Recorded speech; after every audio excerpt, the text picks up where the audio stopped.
Yeah, they show us this image of Earth from 1 million miles away. Do you think there's an issue there with that?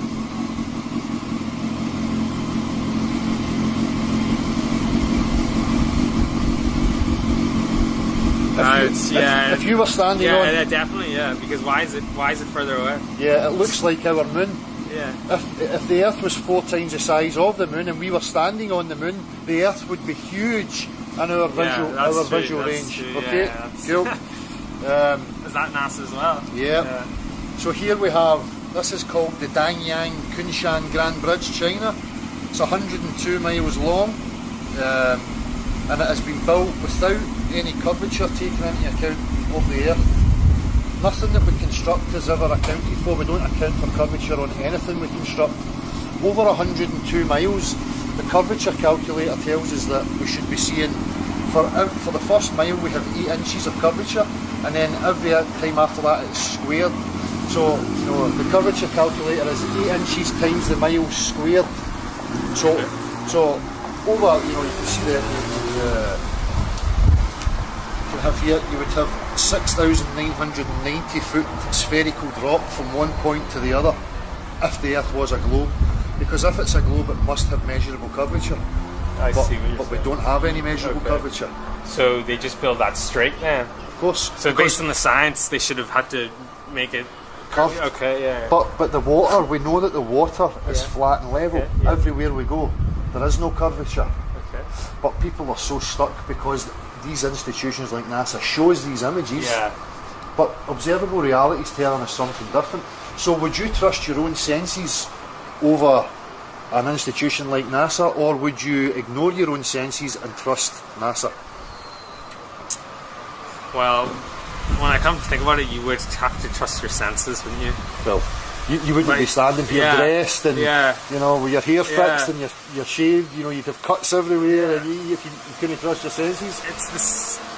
I guess it's the same with a lot of things, like religion and so forth. You can't really take what you're told. Well, that's the thing, you know, that's a perfect point. If I go to a religious person and I say, prove to me, you know, your religion's true, they would show me text, they would show me images and crucifixes and blah blah blah.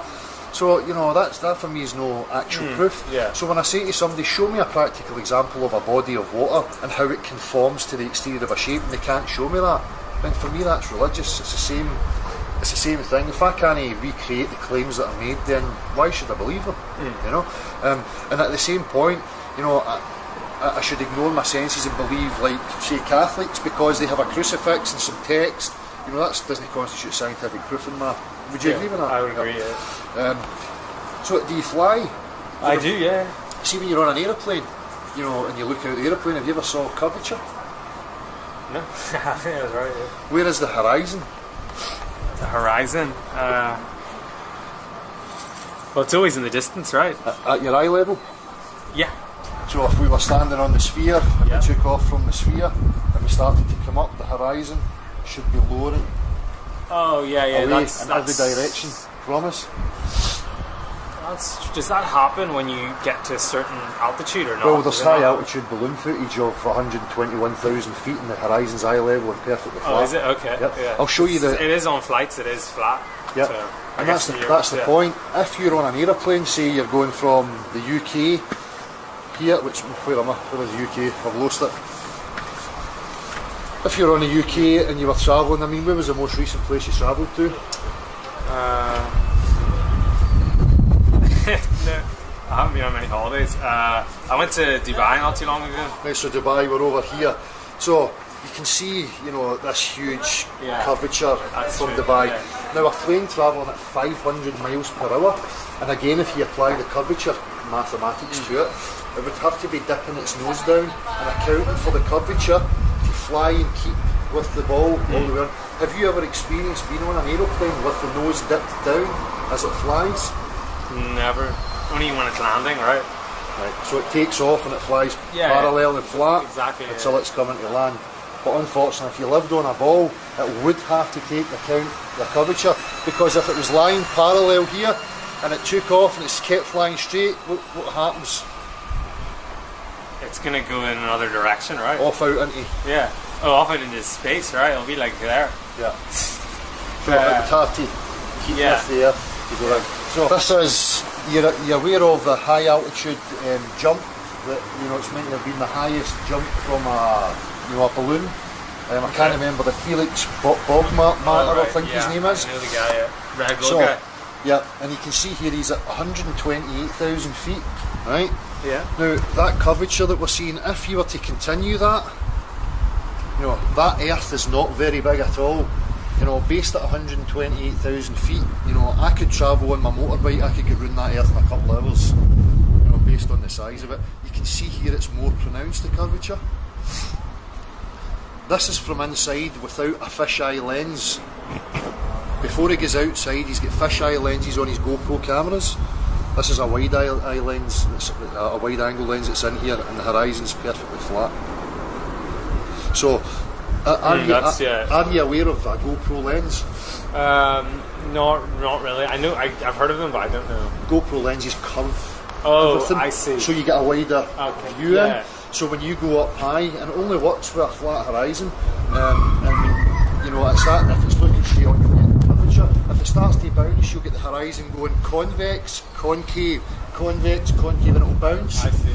Yeah. But when you use a normal wide eye lens, the horizon's always flat and level.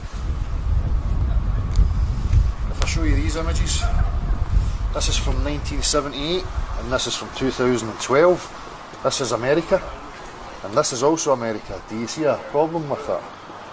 Yeah, it looks like a desert, doesn't it? In the size comparison? This looks bigger. Yeah. Is it? Yep. It's the same, it's from NASA. These are NASA's photographs. Yeah. If you look at this, can you tell me whether you would agree with this or not?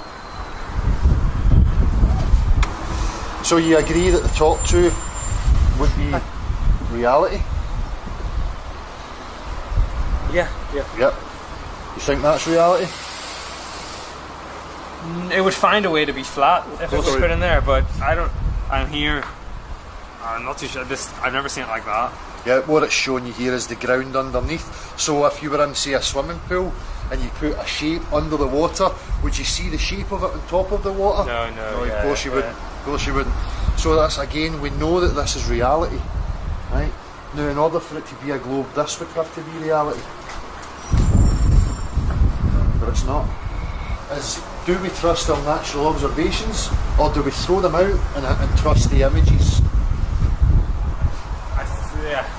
I guess you have to trust, or you have to question and trust your instincts, right? But I think a lot of people just don't bother to think about this kind of stuff. No, they don't. I've never thought about it before. Do you think it's important to know the truth about where you're living? Definitely, yeah. Yeah. Because without it, what does your life mean if you're basing it on a false foundation? Yeah. Would it make sense to you that if I says to you that they convinced people that we lived on a globe to stop us from exploring, to stop us from getting up and going and exploring to see what else is there? Because in somebody's psychology, if you tell them they're on a sphere, there's nowhere to go. Everything's been discovered. So therefore you're just going to stay still and you're just going to go on with your life as best that you can, and does that make sense to you? So do they mean to stop people discovering it on Earth? Well, for people like me, I think there's more beyond this Earth. I think there's a possibility that there is other ponds like ours and that they're hiding that from us. And this is why you have us looking up at the sky thinking that, we explore by going into outer space and blah blah blah, which for me is nonsense, and I'll tell you why I think it's nonsense. When I look at this can, right, inside this can I have a pressurised gas. So I would see that inside there is a pressurised system. Right, yeah. Would you agree that we live in a pressurised system? Would you agree that we live in pressure? Air pressure? We have pressure all round us. Yeah, is that right? I don't know. Yeah. No, that's fine if you don't know. Okay. But the point being, the reason why I'm showing you this is to tell us that when they go out into the vacuum of space, that space is a vacuum, and that we live in a positive pressure system, and there can be in the solid barrier, there is no solid barrier between the two. Now in reality, I see. If I remove the casing, what happens to the gas in there? It escapes, right? And it equilibrates with the rest of the environment. Yeah, so we should technically all be dead, right? If that was the case. Well, if you had two opposing pressure systems, testable in reality, 100% of the time, unless you separate the two of them, even if you have a hairline crack you're going to get a pressure release. They expect us to believe that layers of gas gradually thin out until they pop into this vacuum of space. Okay. But we can't recreate that. We can't observe it or test it anywhere at all. Okay. So would you say that it was scientific then? No, that you've explained it. Yeah. Has this whole thing made you start to question the validity of you living on a spinning ball flying in infinite space? Yeah. So I'm just curious, because they used to say the world was flat, right? Why did what? And somebody, I don't know who it was, said it was circular. Yeah. Right. And when did they decide? Like, why would they make the change then? Like you said. For me, I could logically look at it for control. If there was more land there, and you didn't want people discovering that more land, you could devise the globe. Because again, if you think that you're on a globe, there's no way off. There's nothing else to discover. You're stuck on it. So it would stop you from thinking, well, there might be something else for me to go and find. So therefore, I'll just stay still here. And if it's flat, but it must end at some point, right? Or Nobody knows. Okay. I can see what you mean. The thing about it is we have these images of flat Earth that are implanted in our consciousness, like it's a circular disc, or it's a square with an edge, and you fall off into space. But these are cartoon images. They're not really, where did we get them from? They're just as cartoon as these images that shows of the globe Earth. That's true. So there's no real basis to say that it could just be infinite for all you know. Right? Well, they say space is infinite. Yeah. So they're allowed to say space is infinite, but yet if I say, the Earth may be infinite, no, it's just as valid as what they have said. But we have so many areas in the Earth that are kept that we're not allowed to go and explore freely, like Antarctica, the North Pole, without a guide, without government approval and stuff like that. You can't just go wandering about these places. So for me, people like me and John here, we're suspicious about what it is they're actually hiding from us. We know now, beyond a shadow of a doubt, that we don't live on a spinning ball. We have Gav, a guy, I'm going to give you a card. If we go live on a Saturday night, we invite anybody to come and prove to us that the Earth is a globe.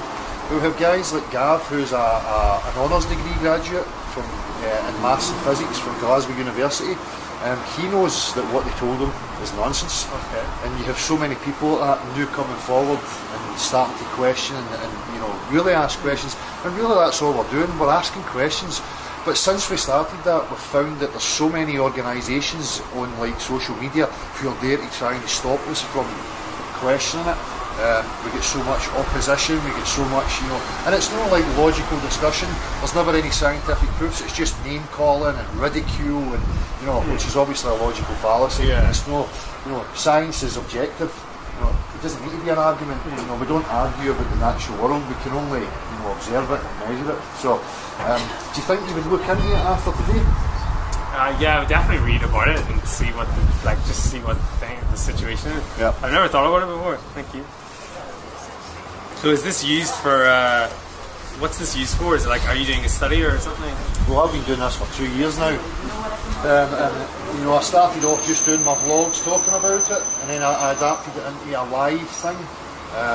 So that a Saturday night, you open the platform up and anybody can come on. It doesn't matter, if you're, whoever you are, if you're a scientist, a lecturer, whoever you think you are, they can come on and provide scientific proof that the Earth is actually a sphere. Now, in over a year of doing that, we've had absolutely nobody providing any proof that the Earth's a sphere. So, and as I say, common sense, our own observations, we know water's flat and level. The Earth is 70% covered in water, therefore it has to be a level plane. Yeah. So, interesting. I don't know. If it was a globe, do you think there should be measurable curvature of the globe? You would expect it to be measurable in some way? Yeah, but I don't know. Is there something that I was listening to something about navigation? Like the way they calculated navigation was under the assumption that Earth was curved, and that allowed them to make the first maps or something. I don't know. Well, for me, we were already navigating on the level plane, and what they've done is they've superimposed, the level map onto a globe. So they tell you that you can just do a circumnavigation east to west around the globe, but they never do it north to south. They never go a full way from the top right round the bottom and back to the top again. It's always east to west, and it's very simple. And it's for this reason. If that's the Earth here, and that's the area of the Earth, then for me to go right around the Earth, I just go.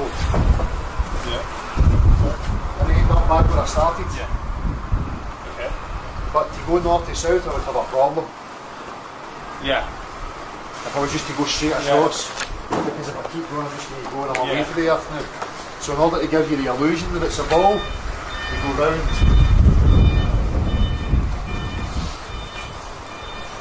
Let's see.